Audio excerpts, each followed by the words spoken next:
En l'an 2061, lorsque le Japon s'était effondré en raison de politiques économiques et d'une population vieillissante, le Japon était devenu un morceau de choix pour les pays capitalistes. Ils se sont précipités et se sont déchirés pour prendre le contrôle du Japon. Des armes humanoïdes appelées Aimi ont été introduites dans la guerre.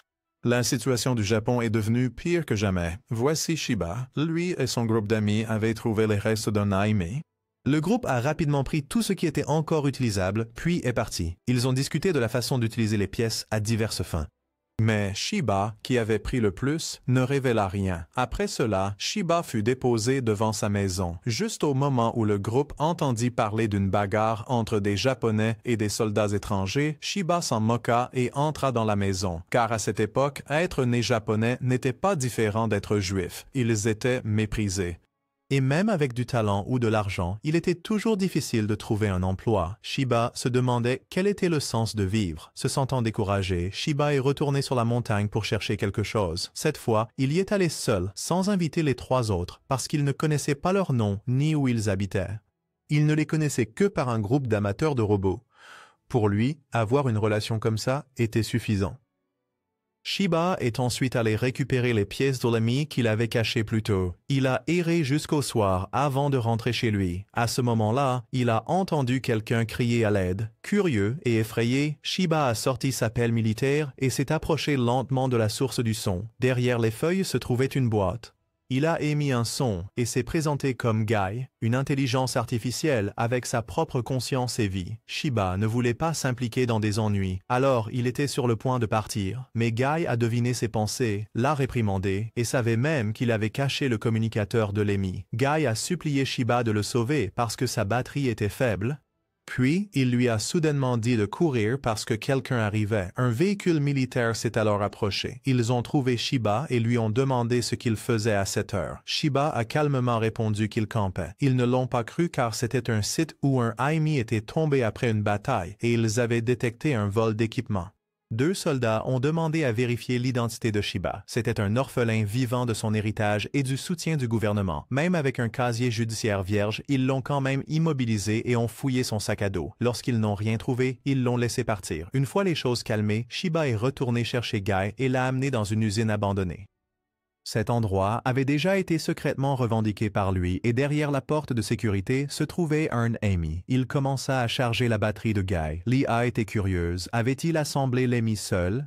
Il a raconté comment il avait découvert l'usine, comme si c'était une sorte de ruine. Quand il est entré pour vérifier, les outils étaient encore là. Il avait fallu pas mal de temps à Shiba pour déverrouiller la pièce secrète. Et quand il l'a ouverte, l'Amy était déjà à l'intérieur. Cependant, la chose avait une structure étrange, car il manquait le dispositif de contrôle central. Shiba l'avait étudié jusqu'à présent, c'était la seule joie qui lui restait dans ce monde fragmenté. Guy exprima son admiration pour la passion de Shiba. Soudain, il posa une question à laquelle Shiba n'avait jamais pensé auparavant. Que ferait-il une fois que l'Amy serait opérationnel? Il resta silencieux. En réponse à ce silence, Guy dit que c'était bien même s'il le faisait juste par intérêt, car pendant les guerres frontalières, les gens achetaient encore des boissons et du popcorn juste pour regarder deux robots se battre. C'était uniquement pour leurs intérêts personnels et leur plaisir. Shiba l'interrompit. Il activa un brouilleur de signal avant de partir, laissant Gay se recharger là. Lorsque la porte se ferma, Gay commença à agir. Il scanna toute l'usine et contrôla les machines pour commencer à préparer quelque chose. Cela faisait 3 jours que Shiba était parti. La pluie continue le rendait très anxieux. Il avait peur que Guy ne vide toute l'électricité de l'usine. Le lendemain, l'armée a attrapé le groupe d'amis de Shiba alors qu'ils essayaient de modifier un véhicule en utilisant des pièces d'Amy. Le commandant considérait les trois comme des terroristes et a présenté une photo de Shiba, exigeant qu'ils fournissent des informations s'ils ne voulaient pas mourir. Pendant ce temps, alors que Shiba réparait ses écouteurs, Guy a capté le signal et l'a exhorté à fuir la maison juste au moment où les soldats faisaient irruption. Ne le voyant pas, ils ont immédiatement commencé à vérifier les caméras de sécurité à proximité. Shiba a couru vers l'usine et a vu que l'EMI avait été complété par Guy, mais il n'a pas eu le temps d'être surpris longtemps car les soldats étaient arrivés. À travers les caméras, ils ont vu 2 mechas océaniens et les 3 amis de Shiba avaient été pris en otage. Le commandant a exigé que Shiba sorte, le soupçonnant de faire partie d'une organisation terroriste. Les trois ont essayé d'expliquer qu'ils étaient juste des citadins qui aimaient modifier des véhicules, mais il ne les écoutait pas et pointait son arme sur eux, forçant Shiba à sortir. Shiba était sur le point de faire ce qu'il disait, mais Guy a pris la parole. Voulait-il être capturé et passer le reste de sa vie en prison, ou résisterait-il et trouverait-il un chemin à travers les difficultés? Accepter d'être un poisson piégé dans une cage ou être un poisson qui saute par-dessus la porte du dragon et devient un dragon. S'il y croyait, alors piloter ceci. Sans hésitation, il choisit de piloter l'Email avec Guy. Quand le commandant ne vit aucun mouvement, il commença à tirer. Shiba entra dans l'Email et inséra Guy comme une clé. Après quelques secondes d'analyse, l'EMI a été identifié comme Kenbu. Le processus de scan rétinien a commencé et Shiba pouvait maintenant voir tout ce qui se passait à l'extérieur. Gay est apparu sous une forme plus mignonne. Après s'être un peu habitué au cockpit, Shiba a transformé l'EMI en mode humanoïde. Suivant les instructions de Guy, Kenbu a chargé à l'extérieur, surprenant tout le monde. Shiba est arrivé en volant et a frappé un EMI, puis l'a attrapé et l'a jeté sur l'autre. Cependant, l'ennemi a riposté, le forçant à battre en retraite et à se mettre à couvert. Ils ont continué à décharger des balles, le mettant dans une situation difficile. Une unité ennemie a sauté par derrière, formant une attaque en tenaille sur Kenbu. À ce moment-là, Guy a dit à Shiba d'utiliser le coup de grâce. Avec des yeux flamboyants, il a exigé que Shiba crie le nom du coup aussi cool que possible. Alors que les deux EMI ennemis chargeaient, Shiba cria « Explosion du canon de fer » et utilisa son arme pour percer une unité. Il attrapa rapidement celle qui attaquait par derrière et écrasa son bras contre l'autre. C'était la première fois que Shiba se sentait vraiment vivant. Immédiatement après, un soldat prit les trois amis de Shiba en otage et exigea qu'ils se rendent. Voyant cela, Guy a dit à Shiba qu'il s'en occupait. Il a ensuite changé de ton et a dit que ces trois-là n'étaient que des outils pour Shiba, qu'il les avait utilisés pour rassembler les pièces pour réparer Kenbu, et maintenant qu'il était complet, il n'était plus utile. Gay a même insulté le commandant en face, disant qu'il avait perdu de vue les vrais terroristes et qu'il avait arrêté et puni des civils innocents à la place. Quelle honte! Après avoir dit cela, ils sont partis tous les deux. Après cette provocation audacieuse, les deux devaient maintenant vivre cachés ainsi. Cette nuit-là, Shiba s'est arrêté pour inspecter Kenbu. Il a vérifié son téléphone et a vu qu'il était maintenant recherché pour terrorisme. Mais ayant trop faim, il s'en fichait. Shiba a demandé ce qu'il devait faire ensuite. Guy a dit qu'il devait traverser la mer intérieure de Seto et se diriger vers Okayama. Cette zone était hors du contrôle de l'armée océanienne, donc ils attireraient moins l'attention. Mais même s'ils étaient encore poursuivis, ils vivraient simplement en exil. Cela semblait raisonnable. Alors, Shiba fit une sieste pour reprendre des forces. Le lendemain matin, Shiba dut camoufler Kenbu parce que plus tôt Guy l'avait informé qu'il devait se reposer après avoir traité une énorme quantité d'informations en une journée. Il avait besoin de sommeil pour éviter la surcharge. Une fois le camouflage terminé, Shiba est allé chercher quelque chose à manger car il n'avait rien mangé depuis hier.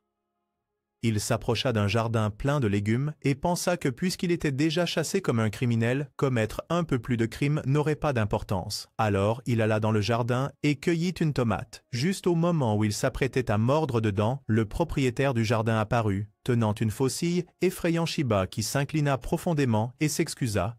Le propriétaire le regarda silencieusement, puis dit que si Shiba l'aidait, il lui donnerait de la nourriture. Après cela, sous la direction du gentil fermier, Shiba récolta de nombreux types de légumes. À midi, il put manger des tomates fraîches qui avaient été trempées dans un ruisseau. Après avoir mangé, le fermier lui demanda d'aider à planter des graines.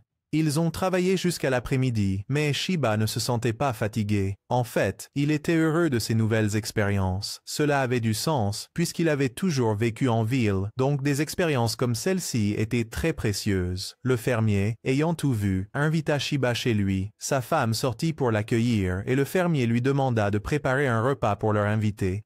Elle accepta avec joie et dit à Shiba de prendre un bain d'abord. Après le bain, le couple lui offrit un grand repas. Shiba ne se retint pas et commença à manger. Lorsqu'il prit la première bouchée, ses larmes coulèrent inconsciemment car c'était complètement différent du goût de la restauration rapide qu'il mangeait toujours. Cela rendit Shiba vraiment heureux. Après avoir terminé le repas, Shiba a bu du thé pour se rincer la bouche. À ce moment-là, la télévision a diffusé un avis de recherche pour Shiba, et dans sa confusion muette, le vieil homme a dit qu'il avait autrefois un fils, mais malheureusement, il est mort en participant à la guerre frontalière. Les deux s'étaient promis d'aller pêcher ensemble à son retour, mais il semblait que cela n'arriverait jamais. Ce bateau était resté inutilisé jusqu'à présent. Le vieil homme a dit que si Shiba en avait besoin, il le lui donnerait. Il savait clairement que Shiba n'était pas un terroriste, car aucun terroriste ne s'inclinerait et ne s'excuserait aussi humblement dans le champ après s'être fait prendre à voler de la nourriture. Au contraire, Shiba l'a même aidé à entretenir le jardin. Le vieil homme a dit que dans des temps aussi chaotiques, il ne faut pas perdre foi en l'humanité. Alors, il accorderait cette confiance à Shiba. Il lui a également assuré que tant que Shiba resterait ici, rien ne lui arriverait. Les émotions ont submergé Shiba en entendant ces mots. Il n'arrêtait pas de les remercier. Pour dissiper le malaise, la vieille femme a dit qu'elle allait vérifier si la lessive de Shiba était terminée. Shiba a proposé d'aider, et à ce moment-là, la sonnette a retenti. Le vieil homme a dit à Shiba de se cacher, puis est sorti pour rencontrer le chef de la police de la ville qui était venu vérifier si des terroristes se cachaient ici. L'homme âgé, avec un regard déterminé, affirmait fermement qu'il n'y avait personne ici. Pourtant, l'officier remarqua les chaussures de Shiba, mais en raison de la crédibilité de l'homme âgé, l'officier ferma les yeux. Cette nuit-là, Guy a contacté Shiba. Il avait tout entendu et savait aussi que l'officier avait ignoré l'affaire. Cependant, lui et Shiba savaient que le vieux couple serait en danger s'il restait plus longtemps. Alors, le lendemain matin, il est parti avec une lettre d'adieu. D'abord, il a exprimé sa profonde gratitude pour avoir été accueilli, les a remerciés pour le repas et leurs paroles chaleureuses et a également demandé la permission d'emprunter le bateau. Une fois que tout s'est calmé, il a promis qu'il reviendrait. De plus, Shiba a rendu la maison en désordre, comme si le couple avait été attaqué par lui, pour éviter les soupçons. Ensuite, Shiba a relié le bateau à Guy, et les deux ont commencé leur voyage. Malgré cela, Shiba se sentait toujours mal à l'aise, car de plus en plus de crimes lui étaient attribués, des choses qu'il n'avait même pas faites. Guy a dit avec confiance que c'était bien. Peu importe combien de crimes lui étaient imputés, tant que la vérité éclatait, tout serait résolu. En entendant cela, Shiba se sentit soulagé et partit. Guy l'informa que dans quelques minutes, ils atteindraient l'autre rive, mais devant eux se trouvait la zone de guerre frontalière, un champ de bataille brutal. Avant qu'ils ne puissent se préparer, Guy annonça qu'ils étaient entourés par des forces militaires asiatiques qui avaient mis en place une formation d'interception. Guy balaya tout le champ de bataille et confirma qu'il y avait au moins 12 mechas ennemis. Il était trop tard pour fuir, donc la seule option était de foncer en avant. Guy a dit que Shiba avait déjà vaincu l'Océanie. S'il battait aussi l'Asie, il serait un héros. Bien que ce ne soit pas ce que Shiba voulait, l'occasion de se battre l'enthousiasma. Alors que les forces asiatiques ouvraient le feu, Kenbu sauta dans les airs, atterrissant sur un pont brisé à proximité. Comme calculé par Guy, les deux avancèrent. Kenbu chargea et abattit un amaï, et Shiba l'utilisa comme bouclier, poussant les deux dans l'eau. L'excitation envahit Shiba, et il chargea de nouveau, éliminant deux autres amais. Le commandant ennemi fut stupéfait par les mouvements agiles de Kenbu. Guy a identifié 4 ennemis tirant à distance. Kenbu s'est précipité, en a éjecté 2 d'un coup de pied et a saisi un fusil pour tirer sur un autre amaï qui chargeait. Mais l'arme nécessitait une vérification d'identité et ne pouvait pas être utilisée. Pas de problème. Shiba a frappé la tête de l'amaï avec la crosse du fusil. Cependant, d'autres renforts sont arrivés et ils ont été entourés de 4 côtés. Guy a calculé une route d'évasion. Il a détecté une batterie haute capacité à proximité. Si elle était enflammée, elle exploserait. Profitant des tirs ennemis, Shiba fit lancer à Kenbu plusieurs packs de batteries dans la pluie de balles, déclenchant une explosion massive.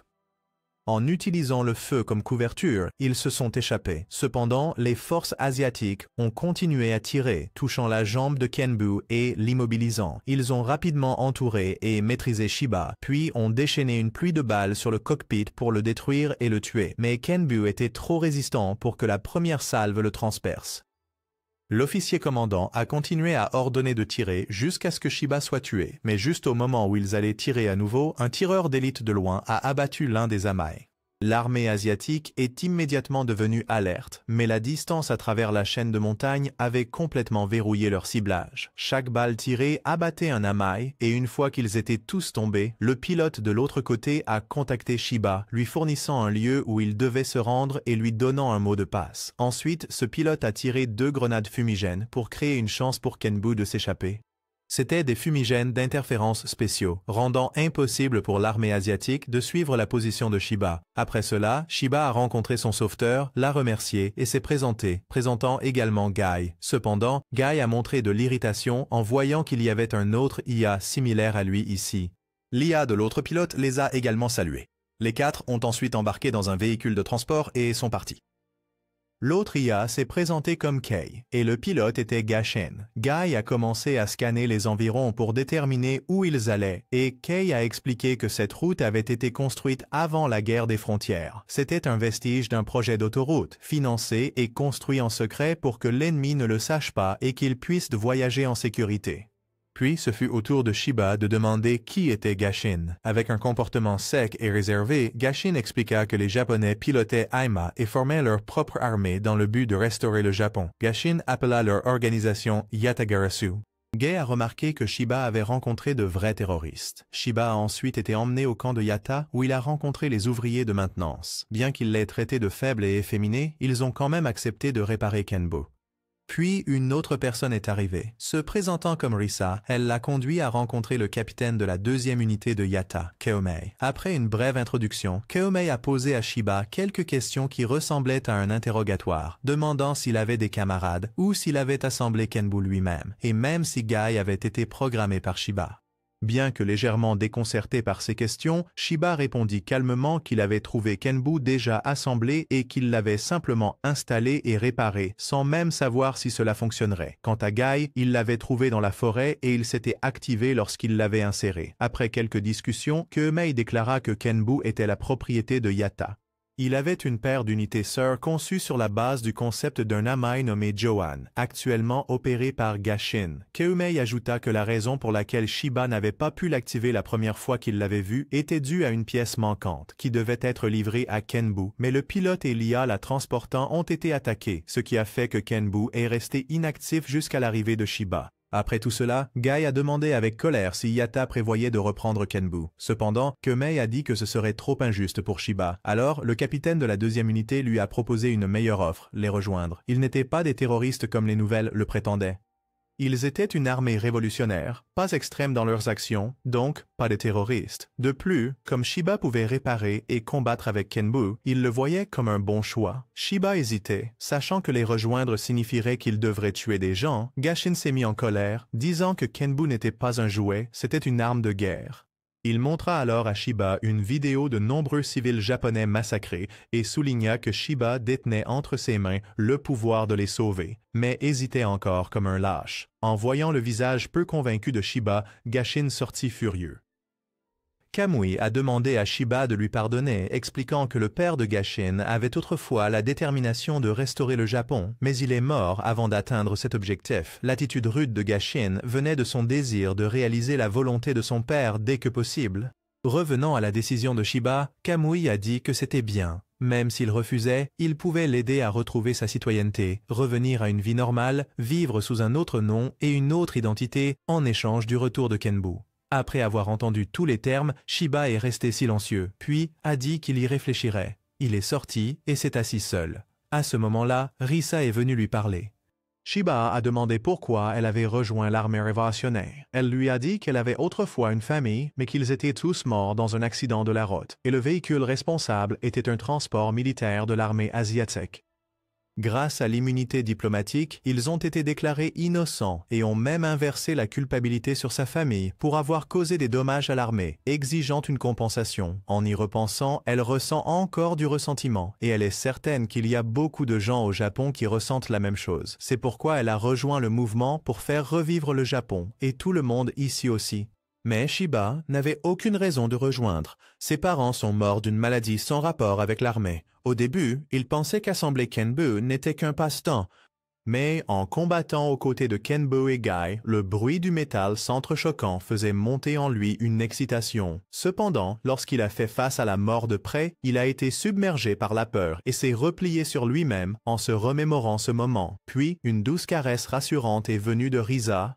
Elle a honnêtement admis qu'elle avait été envoyée pour le persuader de rejoindre Yatta, mais elle a réfléchi que si son propre petit frère était dans la même situation, elle ne pourrait pas l'encourager. Soit elle lui aurait dit de fuir loin et de vivre une vie paisible. Elle voulait que Shiba se valorise davantage. Comment une personne peut-elle être heureuse s'il n'y a personne à ses côtés? Se souvenant de tout ce qu'il avait traversé et du couple âgé, il prit finalement sa décision. Cette nuit-là, Kumei rapporta que le quartier général les avait informés que l'armée asiatique avait renforcé la sécurité après qu'ils aient sauvé Kenbu. Donc, ils allaient temporairement suspendre le plan de couper les lignes d'approvisionnement ennemies et retourner au quartier général. Quant à Shiba, Risa n'était pas sûr s'il se joindrait. Alors que Gashi restait agacé par sa faiblesse, le lendemain, Gashi le réveilla pour l'entraînement. Il montra à Shiba la liste des exercices qu'il devait terminer ce jour-là et ne lui laissa pas la chance de refuser. Il commença simplement la séance, forçant Shiba à suivre. Pendant ce temps, Gai se faisait montrer les accessoires qui seraient équipés sur Kenbu par Risa. Cet après-midi-là, Shiba était épuisé par l'entraînement et Gashi lui dit que ce n'était que le début avant de partir. La nuit, Shiba était allongé dans son lit, écoutant Gai parler sans fin de la majesté de Kenbu, mais il était trop fatigué et s'endormit. Le lendemain matin, il fut de nouveau entraîné par Gashi pour l'entraînement. Cette nuit-là, il était trop épuisé pour manger, mais tout le monde autour de lui avait vu ses efforts et l'encourageait. Quelqu'un lui a même préparé une boisson spéciale, et après l'avoir bu, il s'est endormi. Le lendemain, il a de nouveau été appelé pour s'entraîner. Pendant ce temps, Gai regardait Kenbu se compléter progressivement, et Shiba lui-même s'améliorait régulièrement. Ce jour-là, Gashi lui a accordé une pause anticipée. Alors que Shiba retournait se changer, Risa l'a appelé pour voir Kenbu. Il avait été équipé d'une nouvelle armure, ainsi que d'une épée et d'un canon monté sur son dos. Shiba était émerveillé par le savoir-faire des spécialistes. Après avoir discuté de quelques détails avec Risa, les deux se rendirent à un ruisseau voisin pour se baigner. Risa se déshabilla nonchalamment devant lui et voyant sa gêne, elle lui prit la main et sauta dans l'eau avec lui. Le ruisseau froid emporta ses soucis. Après cela, ils ont parlé. Risa lui a dit qu'après-demain, il quitterait cet endroit et se dirigerait vers Hiroshima et lui a demandé s'il avait pris sa décision. Shiba a dit qu'il avait encore peur de se battre, mais après avoir passé du temps avec tout le monde, il a réalisé qu'il n'était pas de mauvaise personne. Alors il irait avec eux, il voulait apprendre et se battre aux côtés de Kenbu. Risa était ravi et lui a tapoté la tête. Cette nuit-là, il a parlé à Gai de sa décision. Gai a dit qu'il soutiendrait toujours Shiba parce que Shiba l'avait sauvé. Risa a rapporté le choix de Shiba à Kamui. Le lendemain, Gai et Shiba ont testé le nouveau Kenbu. Grâce aux améliorations et à l'entretien, il se déplaçait plus vite et était plus agile qu'avant. D'un seul coup, il a tranché net un gros rocher. Après l'essai, Shiba est descendu de Kenbu et a rencontré Gashi. Il a exprimé son étonnement face aux améliorations, puis Gashi a pris le relais pour le piloter. Gashi devait se familiariser avec Kenbu au cas où Shiba mourrait et Shiba devait faire de même. Ensuite, les deux ont fait un match d'entraînement en utilisant chacun l'ami de l'autre, et l'unité de Gashi, nommée Johan, était guidée par l'IA, Kei. Leur match amical était équilibré. Même si Gai parlait trop et agaçait Gashi, il esquivait calmement chaque tir de Shiba. Kei conseillait calmement à Shiba de changer d'arme plus souplement lorsque son adversaire avait compris comment le contrer. Mais Shiba s'inquiétait que s'il se battait trop sérieusement, Kenbu serait éraflé. Pendant qu'il était distrait, Gashi s'est rapidement rapproché et Kei a immédiatement dit à Shiba de passer à un bouclier pour se défendre. Juste après cela, il a sorti un petit poignard et a repoussé l'arme de Kenbu, puis a pointé son pistolet dessus. Mais Gashi a réussi à saisir une autre arme et a entaillé l'épaule de Johan. Le résultat du combat fut un match nul, et Gashi a également reconnu Shiba en tant que pilote. À ce moment précis, le camp a été attaqué à nouveau. Ils étaient approchés par un Black Ami. Il a ciblé les véhicules de transport transportant des pièces d'Emma et a commencé à les détruire. Une fois terminé, il s'est tourné vers les forces rebelles. Juste au moment où son bras massif allait frapper, Kenbu l'a bloqué et les deux ont commencé à se battre. Gai a remarqué le bras de Lema qui émettait de la chaleur. Il n'y avait aucune donnée disponible sur cette chose, donc il devait être extrêmement prudent. Au bon moment, sœur Risa est arrivée pour aider. Elle n'avait réussi à tirer que quelques coups avant que l'ami ne se téléporte instantanément devant elle et ne la tue d'un seul coup. Sa mort soudaine laissa Shiba sous le choc et incapable de réagir. Gai lui demanda de revenir immédiatement pour éviter une autre attaque de l'ami noir. Kamui les contacta, leur demandant de gagner du temps pour qu'ils puissent évacuer tout le monde. Pendant ce temps, Gashi, en réalisant que c'était l'ami qui avait tué son père, lança une attaque malgré les tentatives de Kei pour l'arrêter.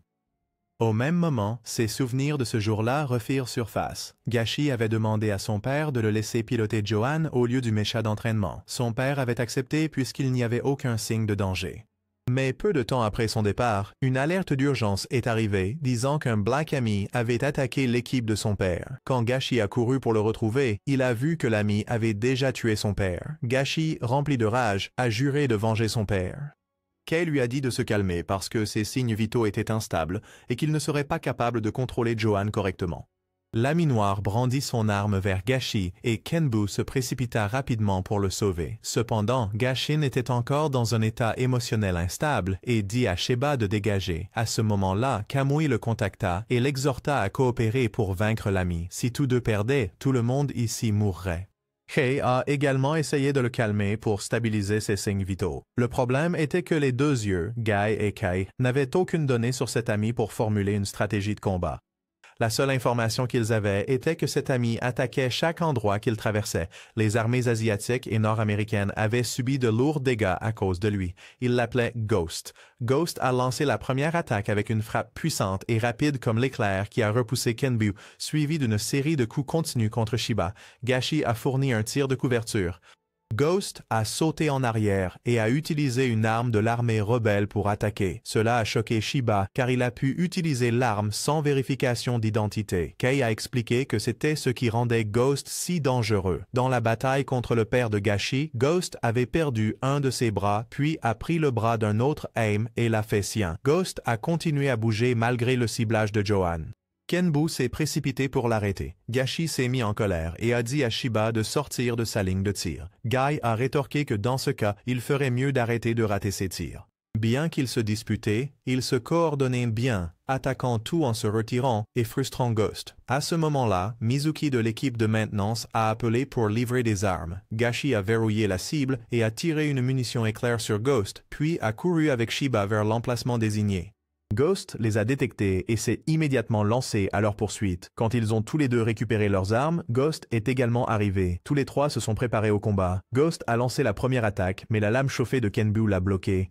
Johan a fourni un tir de couverture. Ghost a bloqué les tirs et a accéléré vers Johan. Kenbu a couru pour aider, mais a été confronté à Ghost qui lui lançait Johan. Cependant, Gai avait anticipé cela et a sauté haut dans les airs.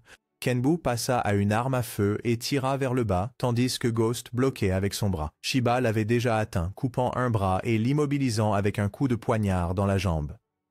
Le reste dépendait de Johan. Gashi passa à des munitions perforantes et continua de tirer sur la tête de Ghost. Cependant, même sans tête, il pouvait encore bouger.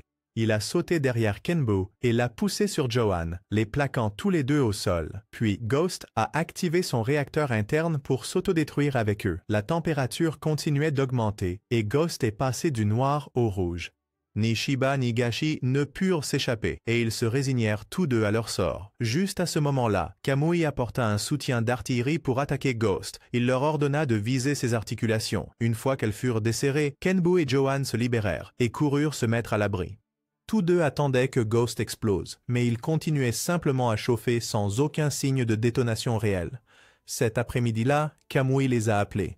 Il les a informés que, puisqu'ils avaient subi de lourdes pertes en personnel et en armes, ils retourneraient d'abord au quartier général pour rendre compte de la situation. La tâche de nettoyer le champ de bataille serait confiée à Gashi et Shiba. Ils devaient terminer avant l'arrivée de l'armée asiatique. Lorsqu'il n'y avait plus de signal de chaleur, Gashi et Shira sont montés pour fouiller la zone. En cherchant des signatures thermiques, Shiba a trouvé le collier que Risa portait. Il est descendu pour le ramasser et a éclaté en larmes pour elle. Cette nuit-là, comme Gashi l'avait prédit, l'armée asiatique est arrivée, en particulier cet homme aux cheveux rouges. Il avait la capacité de simuler une bataille entière rien qu'en regardant ses traces. Il fut surpris par les progrès de Shira au combat et devint encore plus impatient de le rencontrer après avoir senti qu'il avait vaincu Ghost. Shira était encore dévasté par la mort de Risa et Gashi pouvait comprendre car il l'avait déjà vécu. L'homme aux cheveux rouges de l'armée asiatique avait rassemblé des informations sur les 3 unités AIM et les avait recréées. Kenbu était l'unité originale, Johan était un type sniper et Ghost n'avait toujours pas de données disponibles. Le roux pouvait concevoir des contre-mesures pour les 3.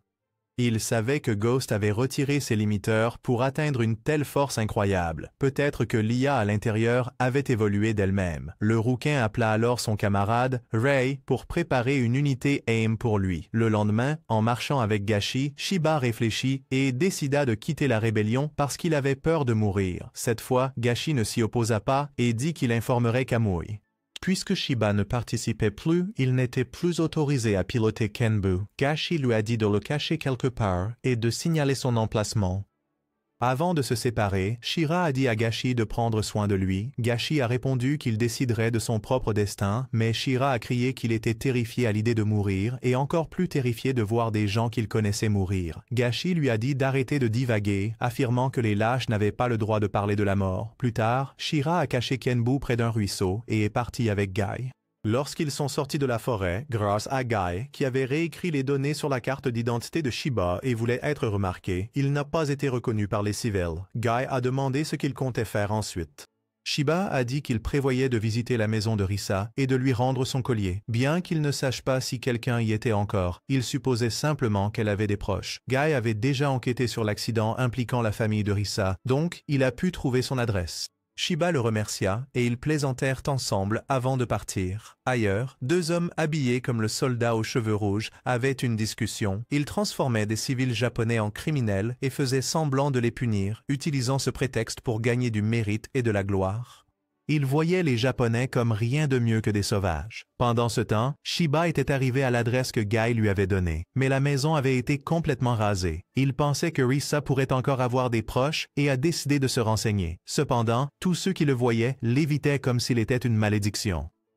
Alors qu'il était confus, une petite fille s'est approchée et a demandé s'il était l'ami de Risa. Puis, un homme avec une expression dangereuse est venu et a demandé qui il était. Shiba s'est présenté et a montré le collier de Risa. En le voyant, l'homme l'a emmené dans la voiture. Il a dit à Shiba que la maison de Risa avait été détruite par l'armée asiatique. Toute sa famille avait disparu et il y avait des rumeurs selon lesquelles elle avait rejoint la rébellion.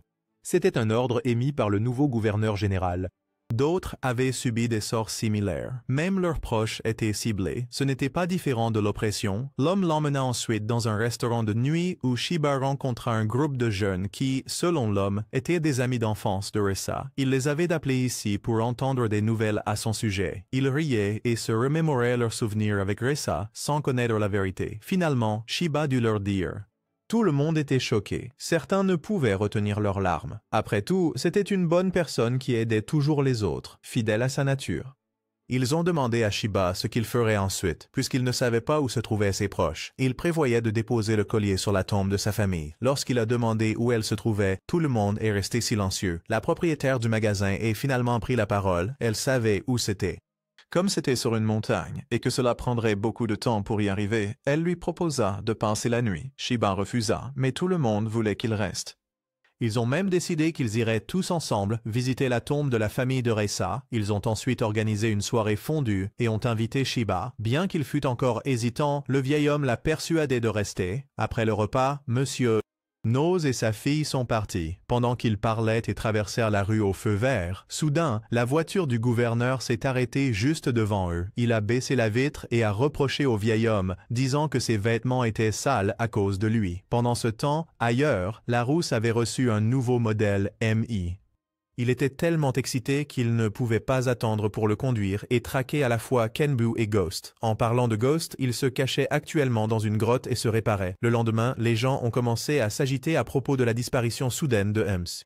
Nez et sa fille. Lorsqu'ils sont allés chez lui, ils ont trouvé que toutes les affaires avaient été déplacées. Tout était étrangement suspect. Un membre du groupe a pris la parole, disant qu'il avait entendu dire que si quelqu'un était ciblé par le nouveau gouverneur, il disparaîtrait du jour au lendemain. Ces personnes partageaient tout un trait. Elles avaient des convictions anti-gouvernementales. La rumeur disait qu'ils étaient envoyés sur le continent et que cela ne différait pas de la traite des êtres humains. Guy et Shiba ont entendu toute l'histoire, et Guy a confirmé que ce que ce type bavardait était vrai.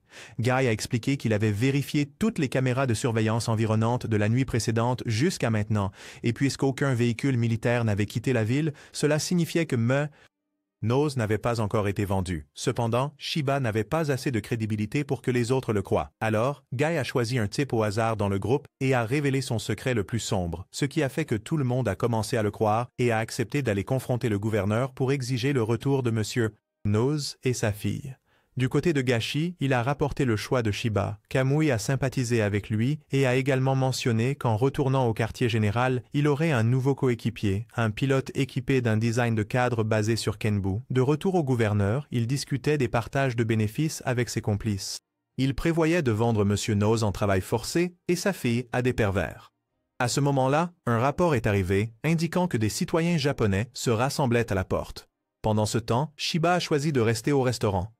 Des nouvelles sont ensuite arrivées indiquant que les manifestants avaient tous été arrêtés. Ils ont été accusés de crimes antigouvernementaux et emmenés. Guy a également découvert que les véhicules envoyés étaient des camions militaires destinés à vider les maisons de ceux qui allaient être vendus. Guy a dit à Shiba de partir immédiatement car ils allaient arriver. Après avoir terminé l'appel, le propriétaire du restaurant a donné à Shiba l'emplacement de la tombe familiale de Risa et lui a demandé de transmettre leurs salutations. Quant aux affaires là-bas, ils s'en occuperaient eux-mêmes. Shiba a ensuite été expulsé juste avant l'arrivée des militaires. Après cela, tout le groupe de Monsieur Nose a été capturé. Ils ont été conduits dans la rue et il a été annoncé qu'ils seraient tous exécutés pour s'être opposés au gouvernement. Shiba a tout regardé sur son téléphone et a ressenti une profonde tristesse pour eux.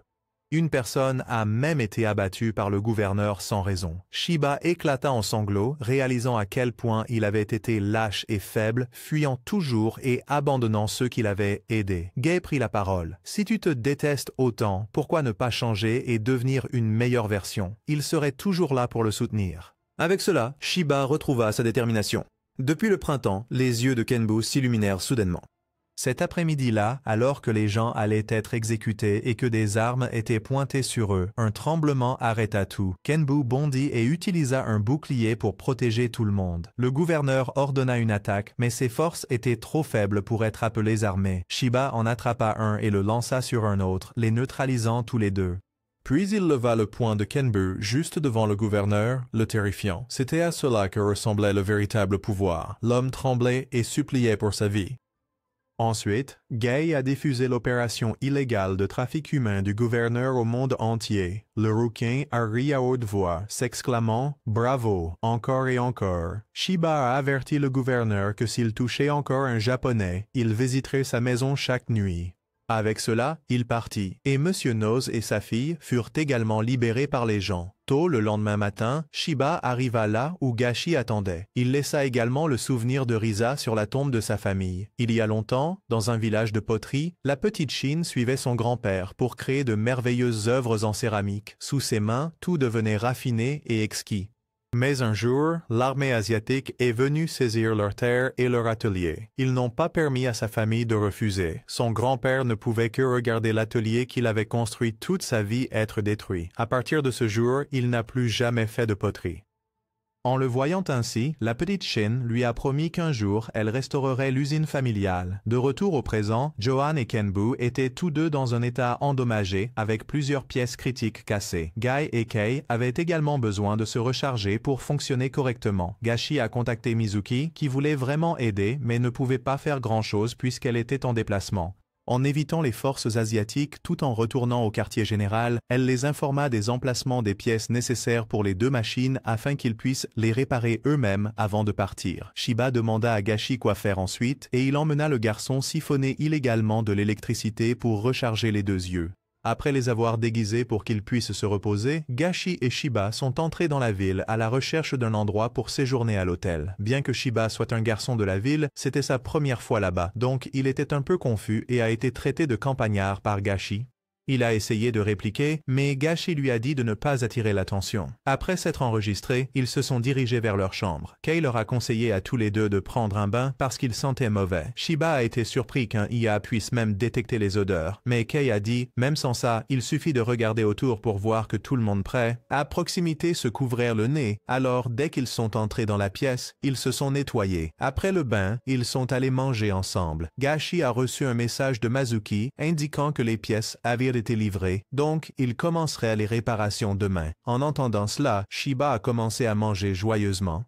Il remarqua que Gashi ne mangeait pas de légumes et demanda pourquoi. Kei expliqua que Gashi était très difficile avec la nourriture. Alors Shiba le taquina, ce qui lui valut un regard noir. Shiba s'excusa, disant qu'il ne savait pas que Gashi n'aimait pas ce genre de blague. Il n'avait jamais eu d'amis auparavant, donc il ne savait pas bien communiquer. Kei et Guy lui ont dit de ne pas s'inquiéter, affirmant que Gashi essayait juste de faire le dur pour cacher à quel point il était fragile.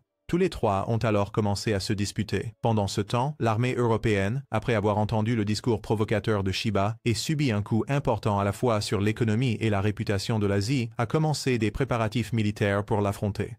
Le commandant espérait que la fleur de la guerre s'épanouirait ici dans le sang et la poudre à canon. Le lendemain, Gashi et Shiba partirent pour collecter les pièces. Dans le bus, Gashi dit à Shiba de regarder la ville japonaise, maintenant sous domination, avec son peuple souffrant d'oppression et de pauvreté. Il a dit qu'un jour il reprendrait cet endroit. Puis les deux sont arrivés dans un bar où travaillaient des membres de la résistance. Quand Gashi a donné le bon mot de passe, le propriétaire leur a remis le paquet. Le propriétaire, ayant entendu le discours de Shiba, plaça également ses espoirs en lui. Peu de temps après leur départ, alors que les deux parlaient de responsabilité, une explosion se produisit soudainement au loin, au port. L'armée européenne a audacieusement lancé une attaque sur la zone asiatique. Les Asiatiques ont riposté, mais pas de manière significative. Gashi et Shiba se sont mêlés à la foule évacuant pour observer la situation. Pendant ce temps, l'armée océanique a tiré sans discernement, sans se soucier des civils. Les deux garçons sont arrivés au centre d'évacuation. Gashi a vu que la situation était critique pour le côté asiatique et qu'il pourrait arrêter d'évacuer les civils pour se concentrer sur la défense à la place. Shiba ne pouvait pas accepter cela et voulait faire quelque chose. Gay a répondu à son désir en décidant de pirater les appareils civils pour guider l'évacuation. Kei et Guy ont ensuite piraté tous les écrans d'affichage de la ville et ont commencé à diriger les gens vers une route sûre. Cependant, cela ne serait toujours pas assez rapide car l'armée océanique avançait trop vite.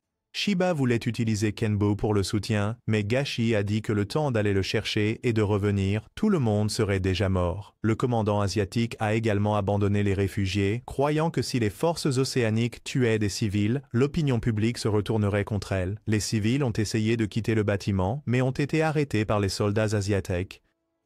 Juste à ce moment-là, un amas asiatique détruit a été projeté dans le bâtiment, provoquant le chaos. L'armée océanique avançait régulièrement vers eux. À ce moment-là, un autre amas est apparu, se déplaçant à une vitesse incroyable. En un rien de temps, il était au milieu des forces océaniques. Il s'est présenté comme Masuru, prétendant agir au nom de la justice. Après s'être présenté, il a rapidement tranché un amas en deux, puis a sauté dans les airs et a frappé vers le bas, utilisant le cadavre de l'amas vaincu comme bouclier avant d'en finir avec 3 amas océaniques d'un seul coup. Puis Masuru se tourna vers les forces asiatiques et abattit 3 ennemis d'un seul coup. À la stupéfaction des deux commandants, Masuru sauta incroyablement haut et vola directement vers une unité d'artillerie Amai, la détruisant. Après cela, il parcourut toute la ville, tuant tous les Amais qu'il voyait. Les cartes des deux camps s'illuminèrent entièrement de points rouges, signalant que leurs unités étaient en train d'être anéanties. Avec des pertes atteignant 70%, les forces océaniques furent contraintes de se retirer. Shiba et Gashi restèrent stupéfaits en assistant à la scène, la bouche bée, juste au moment où Guy annonça que c'était leur nouveau coéquipier.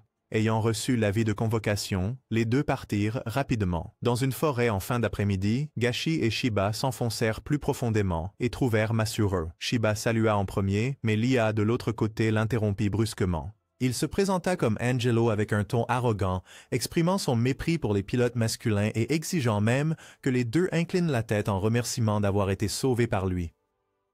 Après avoir réprimandé Gashi et Shiba pendant un moment, il a finalement révélé que la princesse et son pilote seraient leurs nouveaux coéquipiers et que ce pilote était Shin. Elle est descendue de l'unité de sous-commandement sans un mot, puis s'est soudainement effondrée en larmes. Ensuite, tous les trois ont été transportés vers une base Yota à proximité. Shin fut la première à s'excuser de les avoir accueillis en pleurant. Elle s'est présentée et a discuté avec Shiba. Tandis que Gashi restait froid et bourru, disant peu de choses. Selon Shin, la bataille de ce matin-là était sa première véritable expérience de combat. Au départ, elle n'était qu'une technicienne pour Yota jusqu'à ce qu'Angelo apparaisse soudainement et lui dise de devenir pilote, et elle a accepté tout de suite. Angelo avait beaucoup confiance en sa capacité à juger les gens, bien que Guy et Kei plaisantaient en disant qu'Angelo s'intéressait juste aux filles. Les trois ont alors commencé à plaisanter et à faire les idiots, causant un gros mal de tête à Gashi. Pendant ce temps, l'homme aux cheveux roux nommé Hardy et son ami sont arrivés pour rencontrer leur commandant. Le commandant les avait convoqués parce qu'ils avaient localisé la position de Ghost. Il était maintenant confirmé que Ghost était une machine sans pilote avec une IA dotée d'une pensée indépendante. Celui qui était derrière cela restait un mystère. Ghost avait déjà abattu des forces d'Amérique du Nord, d'Asie, d'Eurasie et d'Océanie. Les hauts responsables étaient désespérés de posséder Ghost pour obtenir un avantage dans la guerre. Le supérieur de Hardy leur a ordonné de le trouver et, si possible, de détruire Ghost pour éviter qu'il ne tombe entre les mains d'une autre nation. Une fois la question professionnelle réglée, le supérieur est passé à un sujet personnel. Il s'est avéré être le père adoptif de Hardy. Il a demandé à son fils de rentrer à la maison pendant les vacances car sa mère lui manquait beaucoup. Hardy a accepté et est parti. Cependant, dans la voiture, son ami savait bien que Hardy se plongerait probablement dans le travail pendant les vacances. Hardy avait tout simplement trop de choses à accomplir. Ensuite, Hardy est passé par sa boulangerie préférée. Le propriétaire du magasin lui a même donné un supplément, sachant que l'Alliance nord-américaine essayait de restaurer le Japon. Malgré les efforts, la réalité était que le commandement appartenait toujours à l'armée nord-américaine. Même si le Japon retrouvait son autonomie, sa direction resterait sous l'Amérique du Nord. Finalement, tout le pays pourrait devenir une colonie. Hardy ne voulait pas que le peuple dépende d'autres nations. Ils devaient se lever et reprendre ce qui leur appartenait. Après avoir mangé les pâtisseries, les deux ont continué leur chemin. Hardy s'est ouvert, non pas qu'il ne veuille pas rentrer chez lui, mais parce qu'il avait été adopté et que les autres enfants de la maison l'étaient aussi, il ne pouvait pas s'intégrer avec eux. Il ne trouvait presque rien qui l'excitait jusqu'à ce que son père l'introduise dans l'environnement militaire. La première fois qu'il a vu un ami, il a su que l'armée était sa voie. Au moment où il a terminé son histoire, les deux étaient arrivés dans leur zone de mission. De retour au groupe de Shiba, ils étaient arrivés dans un hôtel de luxe pour se reposer. Ce n'est qu'à ce moment-là que Shiba posa la question de savoir pourquoi leurs trois amis étaient si différents de ceux de l'armée. Angelo expliqua qu'il y avait une entreprise appelée Brainzone qui soutenait les groupes de résistance du Japon. Officiellement, son siège était en Europe, mais c'était juste une société écran. Personne ne savait si l'entreprise avait des objectifs sinistres, mais jusqu'à présent, tout allait bien. Quant aux intelligences artificielles comme elles étaient configurées par une agence externe appelée ILS, abréviation de Système d'apprentissage intelligent, un système d'apprentissage autonome. Gay semblait être un cas spécial. Bien qu'il partageait la même base de code avec Kay et Angelo, il a été envoyé dans la région océanique par quelqu'un. Quoi qu'il en soit, ils étaient toujours considérés comme des frères et sœurs. Lorsqu'ils sont retournés dans la pièce, Shiba a demandé à Guy s'il se demandait pourquoi il avait été envoyé là-bas. Mais Guy s'en moquait parce qu'il aimait la situation actuelle. De retour à l'emplacement de Hardy, il a rencontré deux personnes, Roger et Sophie, qui l'aideraient à éliminer Ghost. Cependant, Sophie a exprimé son opposition à cette mission parce qu'elle croyait que piloter Aami manuellement était moins sûr que d'utiliser des unités Aami sans pilote. Hardy a expliqué à ses subordonnés que s'ils utilisaient des unités sans pilote, ils auraient besoin d'un peloton entier. Et comme les forces asiatiques et océaniennes représentaient toujours une menace imminente, ils ne pouvaient pas le faire. Par conséquent, Hardy avait rassemblé des individus d'élite pour capturer Ghost, et être choisie signifiait qu'elle était très compétente. Maintenant, il devait juste suivre ses ordres, et Ghost ne serait pas différent d'un ami ordinaire. S'il n'obéissait pas, alors il n'était pas sûr. Le lendemain, le groupe de Shiba a continué leur voyage vers le quartier général. Pendant ce temps, dans le ciel, l'équipe de Hardy commençait également leur opération. Ghost a senti les quatre depuis la grotte et a immédiatement bondi à la surface. Hardy a atterri juste là où il est apparu. Ghost a pris l'initiative, se précipitant pour attaquer. Hardy a ordonné à l'équipe de se disperser et de frapper depuis plusieurs directions. Cette tactique s'est avérée efficace car Ghost avait du mal. Il n'avait jamais combattu contre une équipe composée entièrement de machines pilotées. Il devait le détruire avant que Ghost ne s'adapte à ce nouveau style de combat. Cependant, c'était trop tard. Ghost se concentra uniquement sur le coéquipier de Hardy, forçant Hardy à battre en retraite avec difficulté. Lorsque Roger a essayé d'aider, Ghost a intercepté l'attaque et a lancé l'ami de Hardy sur lui. Les militaires ont tiré des missiles de l'extérieur, mais Ghost a émis un signal de brouillage qui a détourné leur trajectoire. Roger a continué d'attaquer et a été attrapé par Ghost.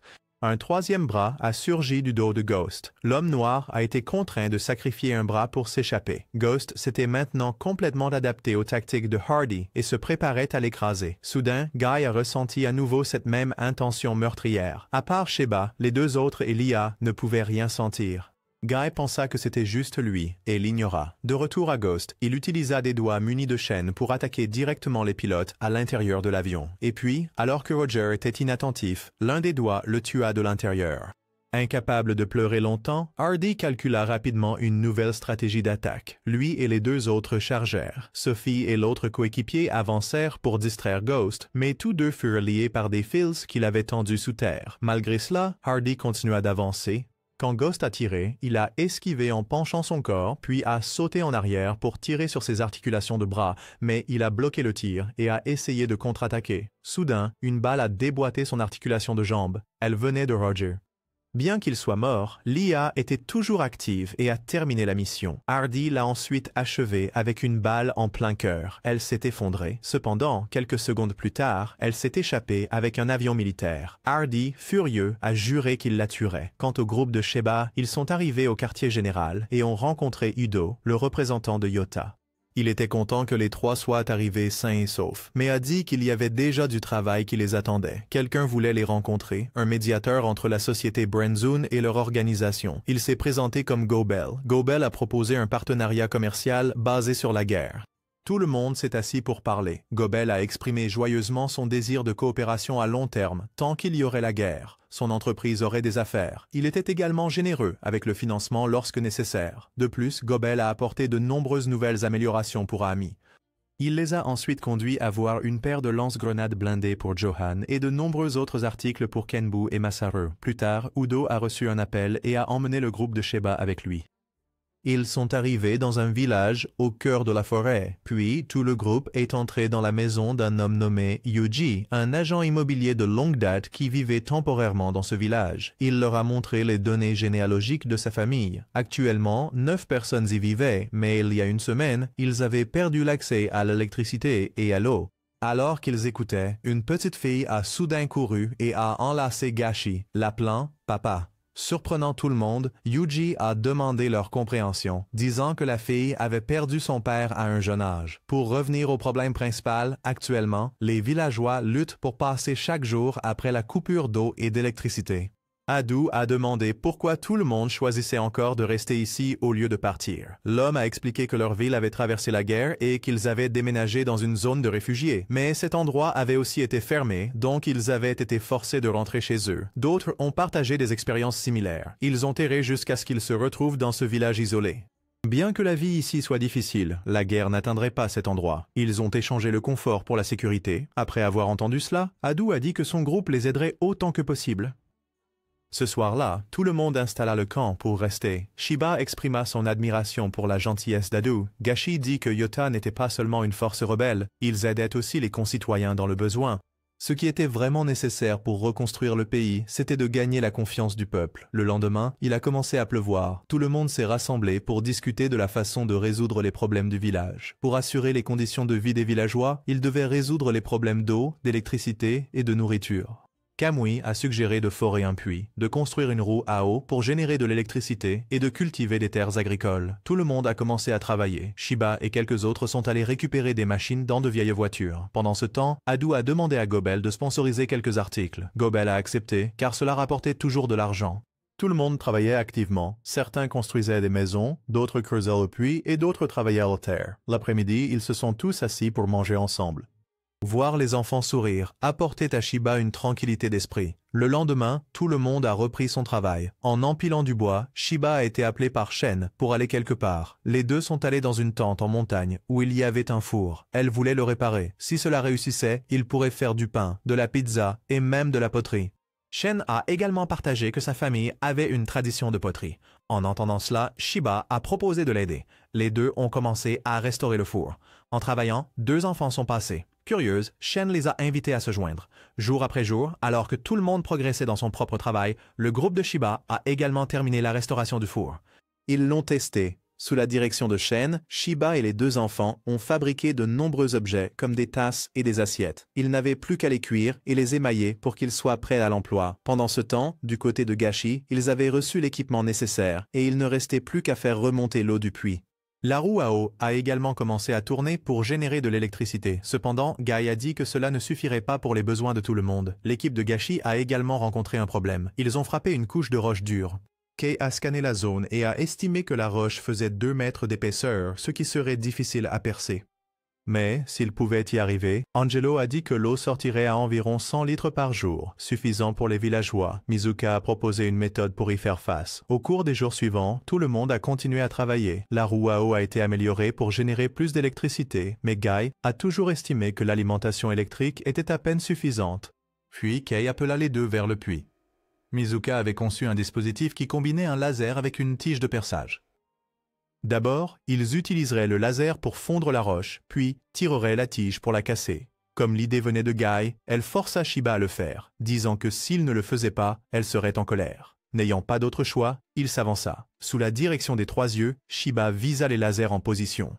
Maintenant, il ne restait plus qu'à tirer le levier, mais Guy a dit qu'il devait d'abord crier le nom de la compétence. Pour lui faire plaisir, Shiba a crié « Ultra perceuse destructrice » et a tiré le levier. Peu après, l'eau de la source souterraine a commencé à jaillir. Ils ont utilisé la pression de l'eau pour accélérer la rotation de la roue à eau, produisant un approvisionnement stable en électricité. Les lumières se sont allumées.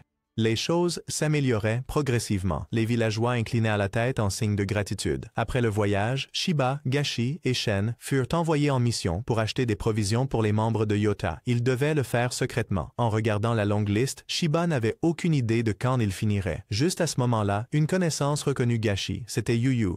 Tout le groupe s'est assis pour discuter au parc. Shiba ne s'attendait pas à ce que Gashi ait un frère. C'était aussi la première fois qu'il le voyait sourire ainsi. Kei leur a raconté plus sur Yuyu. Yuyu travaillait au siège de Yota avec les parents de Kei, mais après leur mort en combattant l'armée asiatique, le père de Gashi a adopté Yuyu et Gashi l'a chéri comme un vrai grand frère. Quand Yuyu a soudainement quitté l'organisation, cela a profondément attristé Gashi pendant longtemps. Après une conversation sincère, il était temps pour Yuyu de partir. Les deux ont échangé leurs coordonnées, puis Yuyu est parti en premier. Quand Gashi est retourné au siège, il a sorti une photo de lui avec son père et Yuyu. Quelques vieux souvenirs ont refait surface. Il y a eu un moment où ils se sont accidentellement perdus dans les montagnes. Gashi avait très peur, mais Yuyu l'a rassuré. Même s'il n'était pas lié par le sang, Yuyu a toujours protégé Gashi. Ce sont des souvenirs que Gashi ne pourrait jamais oublier. Le lendemain, l'équipe de Shiba a testé de nouveaux équipements. En vérifiant que tout était en ordre, Gashi a reçu un message de Yuyu. Il était ravi, c'est-à-dire jusqu'à ce que Yuyu invite également Shiba et Shion. Yuyu les a emmenés tous les 3 dans la ville japonaise qu'il avait établie. Tous les habitants étaient japonais. Il n'y avait pas une seule personne du territoire de la coopérative asiatique. Bien que non officiellement reconnue, la ville comptait 3482 habitants, équivalent à une petite ville. Toutes les décisions étaient prises par les Japonais eux-mêmes.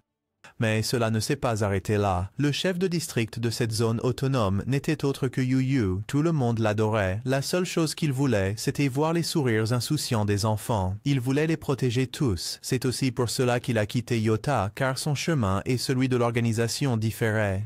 Gérer cette zone autonome était extrêmement difficile car il devait négocier avec l'armée asiatique chaque jour au lieu de se battre comme Yota.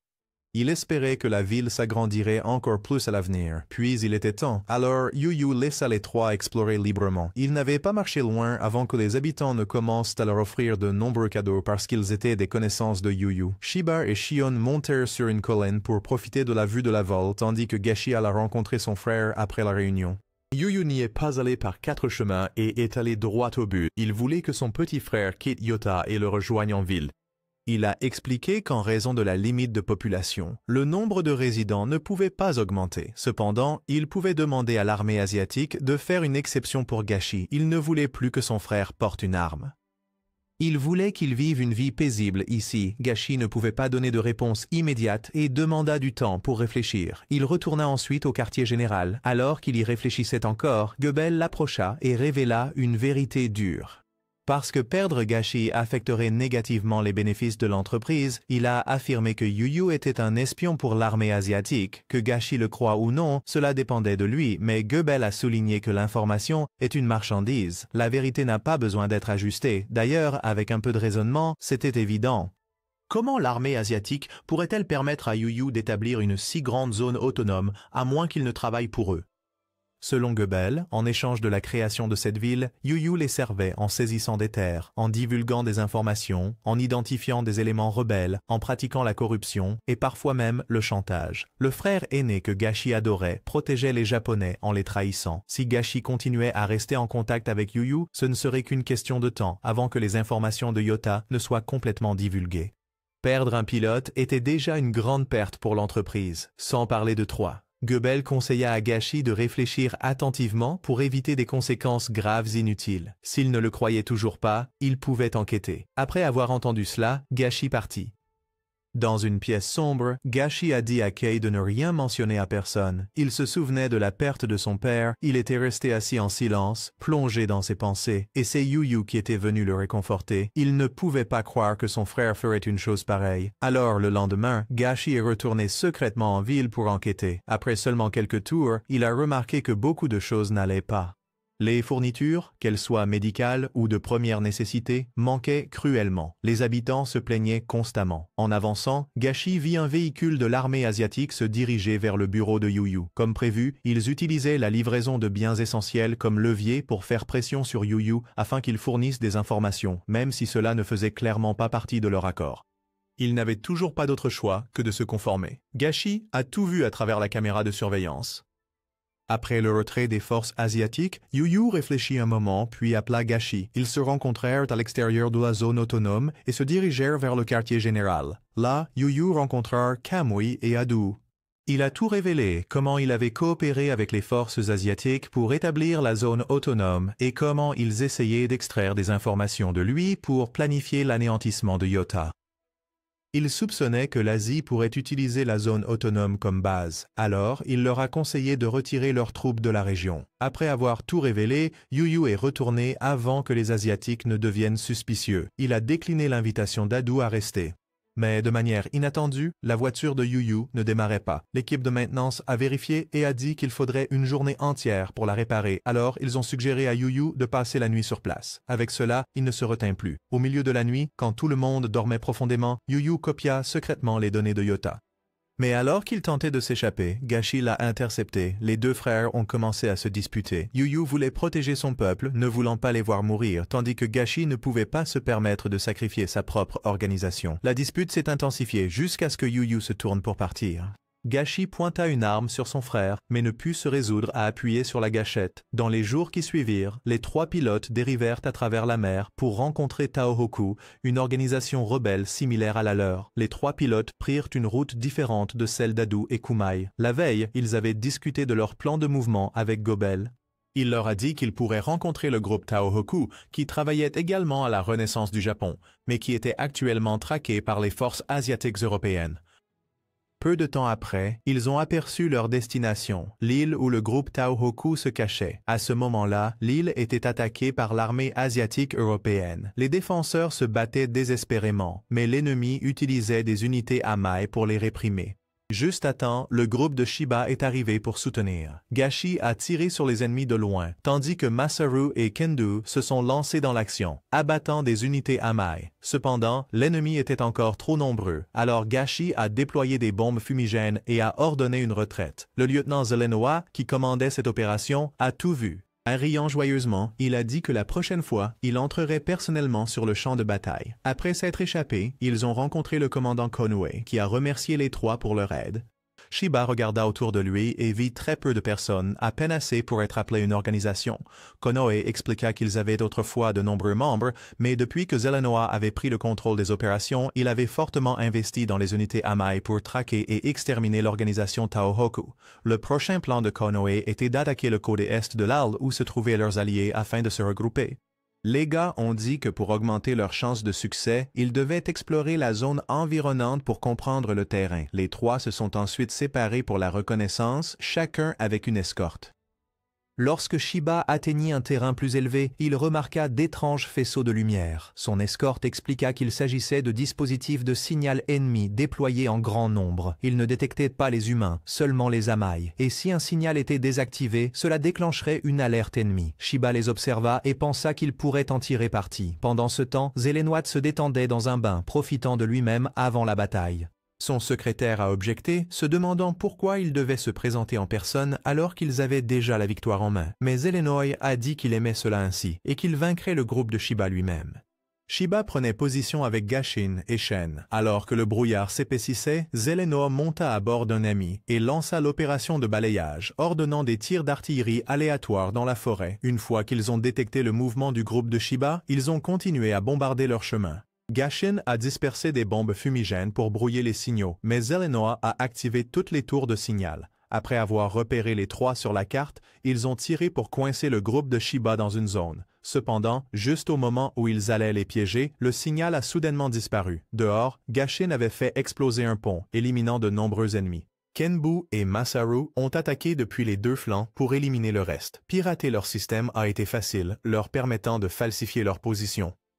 En utilisant le brouillard pour se dissimuler, ils ont éliminé les derniers petits ennemis et se sont dirigés directement vers Zelenoy. Angelo et Guy ont foncé, impatients de l'affronter, tandis que Kei est resté en arrière et a abattu 2 ennemis derrière Zelenoy. L'épée de Kenbu a été la première à s'entrechoquer avec lui. Lorsque son équipe est venue l'aider, ils ont été pris pour cible et ont dû esquiver.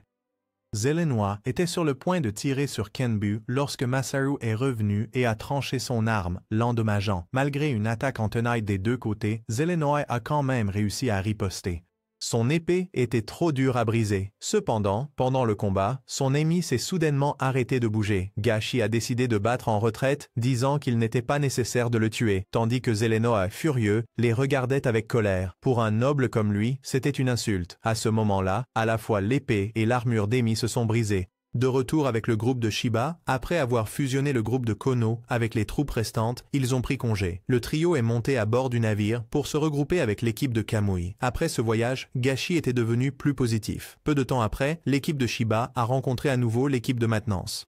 Mais avant de les laisser entretenir Kenbu, Shiba a demandé à le laver d'abord car il était assez sale. Chez Hardy, Gobble a réussi d'une manière ou d'une autre à le contacter et à proposer un marché. Il a caché son identité et a seulement dit qu'il était un marchand vendant des informations, l'emplacement de Ghost. Pour prouver sa crédibilité, Gobble a révélé toutes les informations sur Hardy, Sophia et l'ami de Hardy, Ray.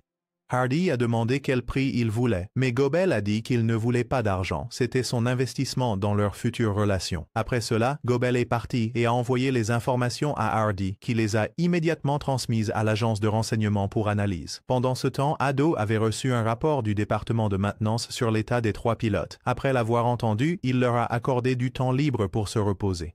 Après avoir terminé l'appel, on a dit à Ado qu'un invité était arrivé. Quant au groupe de pilotes, en l'avant émis, ils discutèrent de l'avenir et de ce qu'ils feraient après la restauration du Japon. Shen voulait reconstruire l'atelier de poterie chez lui. Gashi devait encore venger son père.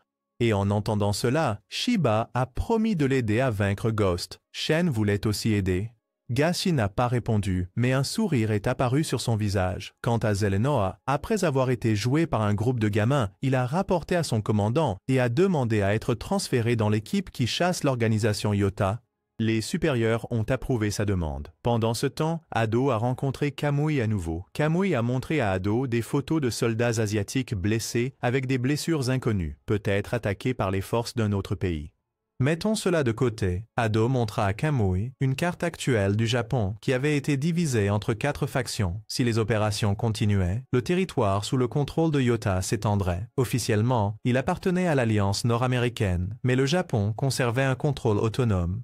Il y avait quelque chose qui excitait Hardy pendant toute la période où les 4 factions occupaient le Japon. Elles ne se battaient jamais entre elles pour étendre leur territoire, mais cela avait changé récemment. C'était dû à un énorme catalyseur qui avait provoqué un bouleversement massif, l'original Amy Kenbu, plus précisément, l'IA auto-évolutive et apprenante à l'intérieur de Kenbu.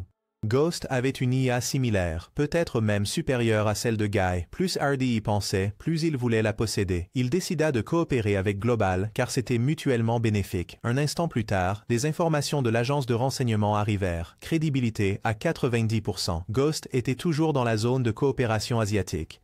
Puisqu'ils s'étaient adaptés à leurs anciennes stratégies, Hardy avait besoin d'une nouvelle approche pour le combattre. Il a demandé à Sophie du renseignement s'ils avaient suivi le groupe de Sheba, mais elle a dit qu'ils avaient perdu leurs traces depuis longtemps. Et d'après les spéculations, il y avait de nombreuses directions possibles qu'ils auraient pu prendre. Après avoir réfléchi un moment, Hardy invita Ray et Sophia à prendre l'air. Pendant ce temps, après que Sheba et Mizuru eurent fini d'entretenir Kenbu, Sheba, Shin et Gashi se déguisèrent pour aller faire des courses. En arrivant au marché, le groupe se sépara pour faire des achats.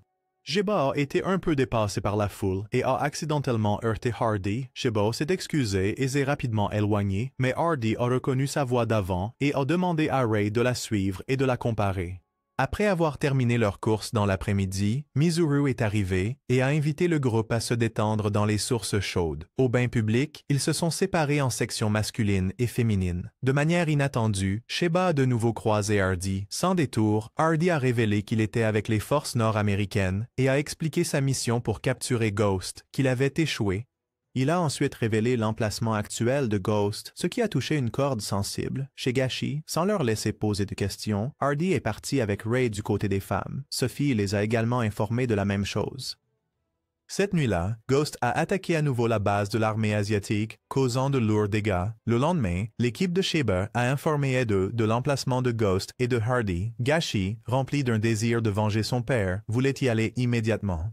Et Sheba était également prête à aider, ayant besoin de venger Risa. Cependant, Ado leur a demandé à tous les deux d'être patients jusqu'à ce que l'information soit vérifiée. À partir de ce moment, Gashi s'est lancé dans l'entraînement. Après 2 jours, l'information a été confirmée. Ghost était à Okinoshima, où il avait capturé les bastions de l'armée asiatique. L'armée s'était retirée sur le continent pour établir des défenses au cas où Ghost lancerait une attaque terrestre. Actuellement, Ghost était en sommeil pour des réparations, et Kei a révélé qu'il y avait encore des civils japonais sur Okinoshima, abandonnés par l'armée asiatique. Désormais, vaincre Ghost était directement lié à la protection du peuple japonais et de la patrie. Ado a ensuite confié la mission de sauver les civils et de vaincre Ghost aux 3 d'entre eux. Le plan impliquait 2 équipes.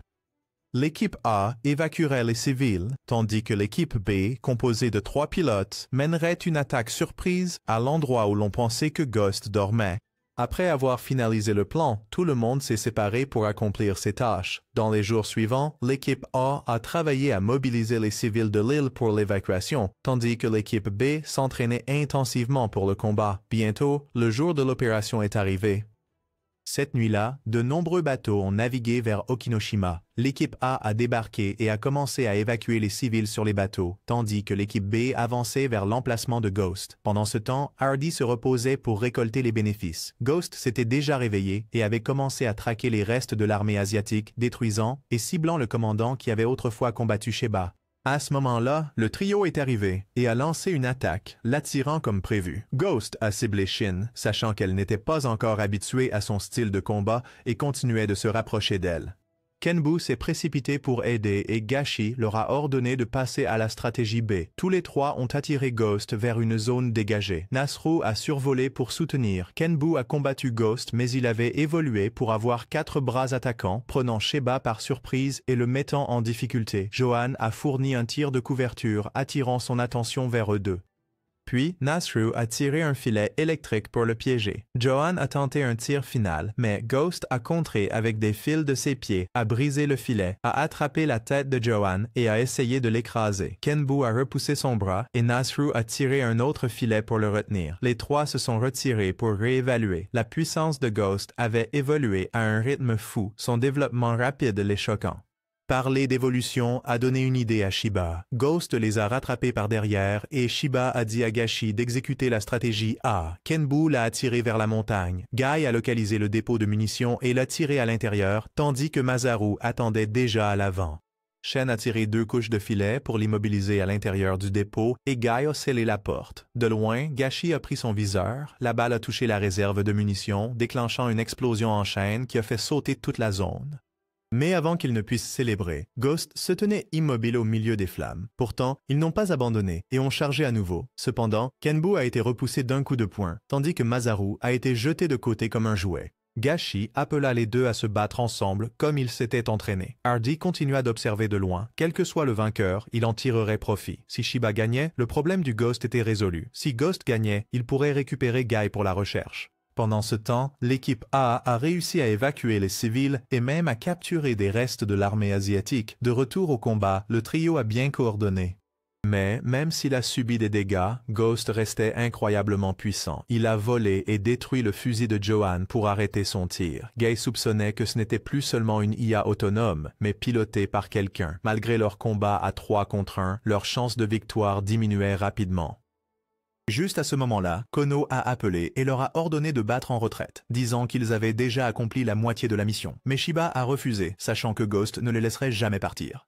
Il a promis de revenir vivant et a demandé à son oncle de ne pas s'inquiéter. En entendant cela, Kono a accepté d'envoyer des provisions supplémentaires. Le trio a repris son assaut. Ghost a repoussé Kenbu et a écrasé Masaru au sol, puis a cassé le bras de Masaru et a pris la jambe de Johan. Shen a à peine réussi à éloigner Gashi et les deux ont réussi à se cacher.